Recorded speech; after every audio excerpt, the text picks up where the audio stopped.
चमत्कारी बहू की लालची सास। राजगढ़ की गौरी अपने माता पिता की इकलौती संतान थी। गौरी के पिता मेहनतकश किसान थे। वो सारा दिन खेतों में काम करते। गौरी अपनी माँ का किचन में हाथ बटाती।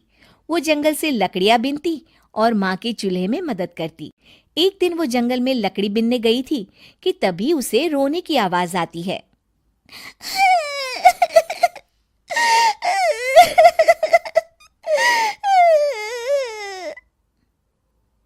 अरे, यहाँ कौन रो रहा है? इस जंगल में भला किसी के रोने की आवाज? जरूर कोई जंगल में फंस गया होगा। वो देखती है तो उसे एक परी दिखाई देती है जिसका एक पंख टूटा होता है। अरे, तुम कौन हो और क्यों रो रही हो? मैं परीलोक की रानी हूँ। पृथ्वीलोक में घूमने आई थी, लेकिन देखो ना, मेरे पंख ही टूट गए। अब मैं कैसे उड़ान भरूंगी? अरे, इसे जोड़ना तो आसान है। रुको, मैं अभी जोड़ देती हूँ।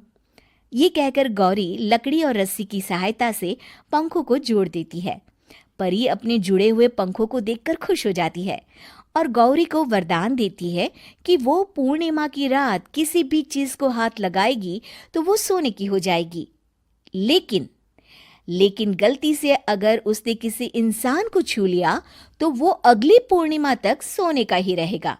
गौरी घर आती है और सारी बात अपने माता पिता को बताती है। गौरी की माँ उसे कहती है, तू भी ना गौरी, सारा दिन परियों की कहानियां पढ़कर स्वप्न लोक में ही रहती है। नहीं माँ, मैं सच बोल रही हूँ। देखो, आज पूर्णिमा की रात है ना, इसलिए डर के मारे मैं कोई सामान भी नहीं छू रही हूँ। अच्छा, ऐसी बात है बिटिया रानी, तो जरा इस घड़े को हाथ लगा दे। गौरी घड़े को जैसे ही हाथ लगाती है वो सोने का हो जाता है। गौरी के माता पिता घड़े को देखकर हैरान रह जाते हैं। अगले दिन गौरी के पिता उस घड़े को सुनार के पास बेचने जाते हैं तो रास्ते में उन्हें कंचा काकी मिलती है। वो सोने का घड़ा देखकर गौरी के पिता से पूछती है, अरे गौरी के बापू, ये पीतल तो बड़ा चमक रहा है। अरे काकी, ये पीतल नहीं, सोना है, सोना। बेचने ले जा रहा हूँ। अरे, कहीं कोई लॉटरी लग गई है क्या? इतना सोना? गौरी के पिता काकी को गौरी को परी द्वारा दिए वरदान के बारे में बताते हैं। काकी गौरी के पिता की बात सुनकर सोच में पड़ जाती है और फिर अगले दिन काकी गौरी के घर आती हैं। गौरी के बापू, तुम्हारे लिए मैं एक खुशखबरी लाई हूँ।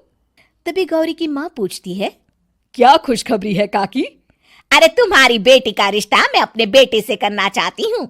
अरे, कब तक अपनी सयानी लड़की को घर पर बिठा कर रखोगी? हाँ, देखो काकी, मैं ऐसे ही व्यक्ति से अपनी बेटी की शादी कराऊंगा जो गौरी के वरदान से नहीं, उसके गुणों को समझे। अरे, हमें तो गौरी के गुण अच्छे लगे, इसीलिए तो आ गई हूँ मैं। फिर गौरी के माँ बाप मान जाते हैं और उसकी शादी काकी के बेटे से हो जाती है। अगले दिन, अरे गौरी, कल पूर्णिमा की रात है। तुम्हारे पिताजी परी के वरदान के बारे में बता रहे थे, तो मैं ना कुछ चीजें रख दूंगी, जरा हाथ लगा देना। तभी गौरी का पति वहां आ जाता है और अपनी माँ से कहता है, माँ, क्या जरूरत है गौरी के वरदान को इस्तेमाल करने की? वैसे भी मेरी मेहनत से घर तो चल ही रहा है ना।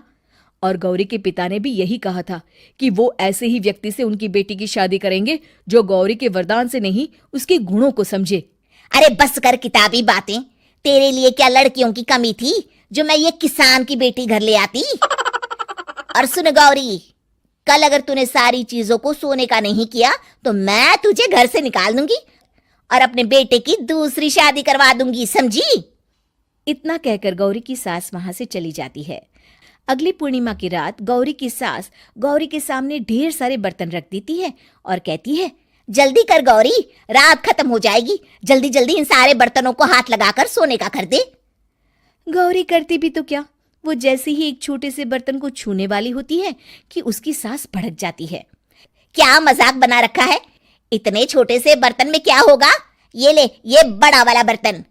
जैसे ही बड़ा सा बर्तन लेकर गौरी की सास उसकी तरफ बढ़ती है, वैसे ही बर्तन के बाहर से वो धड़ाम से गिर जाती है।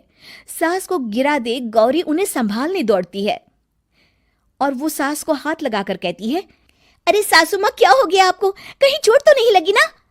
लेकिन जैसे ही वो हाथ सास से हटाती है तो देखती है कि उसकी सास सोने की हो गई है। गौरी सोनी की सास को देखकर रोने लगती है और अपने पति से कहती है, मुझे परी ने कहा था कि अगर मैं किसी इंसान को हाथ लगाती हूँ तो वो अगली पूर्णिमा तक सोने का ही रहेगा। अब मैं क्या करूँ? अरे करना क्या है, माँ को उठाकर अलमारी में रख दो। और हाँ, लालच का फल बुरा ही होता है। ज्यादा बड़े बर्तन को सोने का बनाने के चक्कर में माँ का ये हाल हुआ है। ये कहकर वो दोनों माँ की तरफ देखने लगते हैं।